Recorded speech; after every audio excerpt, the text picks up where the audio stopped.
Good morning everyone.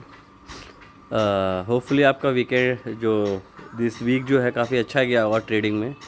और early morning मतलब ऑफनली मैं जो वीडियो बनाता हूँ मार्केट शुरू होने के बाद बनाता हूँ, बट आज जो था एक बनाना थोड़ा ज़्यादा महत्वपूर्ण इसलिए भी था क्योंकि जैसे आपको पता होगा, अभी तक लग भी गया होगा पता, कि इज़राइल और ईरान में जो कॉन्फ्लिक्ट है वो अगेन एक्सीलेट हो गया है। तो इसके जो कॉन्सिक्वेंसेस होंगे, जो इसके परेशानियां होंगी वो क्या होंगी, उस पर थोड़ा सा एक बार डिस्कशन कर लेते हैं। सबसे बड़ा इम्पैक्ट जो पड़ता है वो ग्लोबल इकनॉमी पे क्या पड़ेगा इसका, कि जो भी ऑयल इंपोर्टर्स कंट्रीज़ हैं, क्योंकि हम जो हैं वो भारत जो है विश्व का तीसरा सबसे बड़ा देश है जो ऑयल इंपोर्ट करता है, और हम उस पर उसकी जो निर्भरता है वो काफ़ी ज़्यादा है। तो इससे जो सबसे इम्पैक्ट पड़ेगा जो हमारे इकनॉमी में, पहले अपनी इकनॉमी की बात कर लेते हैं कि जितने भी ऑयल रिफाइनरी हैं और ऑयल से रिलेटेड शेयर्स हैं उनमें ज़्यादा इम्पैक्ट पड़ेगा। अगर उसमें इम्पैक्ट पड़ेगा तो ऑटोमेटिकली आपकी जो इन्फ्लेशन है, जो आरबीआई ने एक एस्टिमेट दिया था कि हम नेक्स्ट ईयर जो रखेंगे वो न्यूट्रल रखेंगे, तो मैंने आपको अपनी वीडियो में बताया भी था कि न्यूट्रल स्टांस का मतलब होता है हम ग्लोबली डाटा देखेंगे, क्योंकि अभी हमें $60 के $65 पे क्रूड मिल रहा था, अब हमें सीधा $80 के आसपास मिलेगा। तो कहीं ना कहीं इसका इम्पैक्ट आपकी इकनॉमी पे पड़ेगा, जो कि ग्लोबल भी हिट करती है। और दूसरा एक चीज़ और भी रहेगी ग्लोबल इकनॉमी के लिए कि अगर रेड सी से जो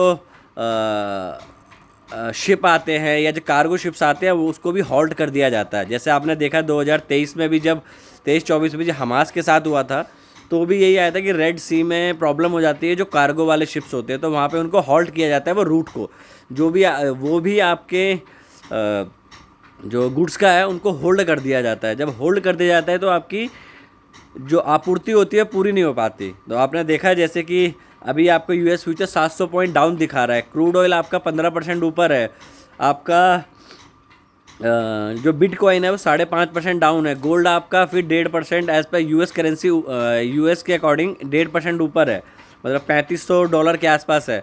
क्योंकि इसी तरीके से रहेगा बाज़ार में तो और गिरावट बाज़ार में बढ़ सकती है। ये हो सकता है नीच जग के बाद एक आपको पुल बैक मिले, तो पुल बैक के बाद आपको अगेन बाज़ार में सेल करना चाहिए। जैसा कि मैं कल अपनी शॉर्ट पोजीशन कैरी करके ले गया हूँ निफ्टी की 24,700 की, 98 रुपीज़ के आसपास ली है। लेट्स सी आज उसमें मुझे कितना प्रॉफिट होता है और कितना हम उसको कैप्चर कर सकते हैं, क्योंकि कुछ डेज ऐसे होते हैं जहाँ पे आपको बड़ा अमाउंट कैप्चर करने की कोशिश करनी चाहिए, क्योंकि लॉस तो बाज़ार आपको देगा। आपको ये डिसाइड करना है जब आपको पैसा बन रहा तो आप कितना बड़ा पैसा ले सकते हैं। क्योंकि समझने वाली बात क्या है इस मार्केट में, जो काफ़ी इम्पॉर्टेंट रहती है हमेशा, वो ये रहती है कि बाज़ार जब छोटे मूव देता है तो हमें हमेशा रिवर्सल नहीं खेले जा सकते, और जब बाज़ार बड़े मूव देता है तो हमें अपनी पोजीशन होल्ड करने में डर लगता है। क्योंकि बाज़ार में सबसे आसान काम क्या है और सबसे मुश्किल काम क्या है, अपनी पोजीशन को प्रॉफिट में होल्ड करना। तो जब तक आप इस चीज़ को सीख नहीं जाओगे कि अपनी प्रॉफिटेबल पोजीशन को कितनी बार होल्ड करना, कितना लंबा होल्ड करना, आप बाज़ार से बड़ा पैसा कभी नहीं बना पाओगे। तो फिलहाल के लिए इतना ही। कोई भी ट्रेड ले तो अपने वित्तीय सलाहकार से ज़रूर परामर्श करें। Thank you, take care and trade well.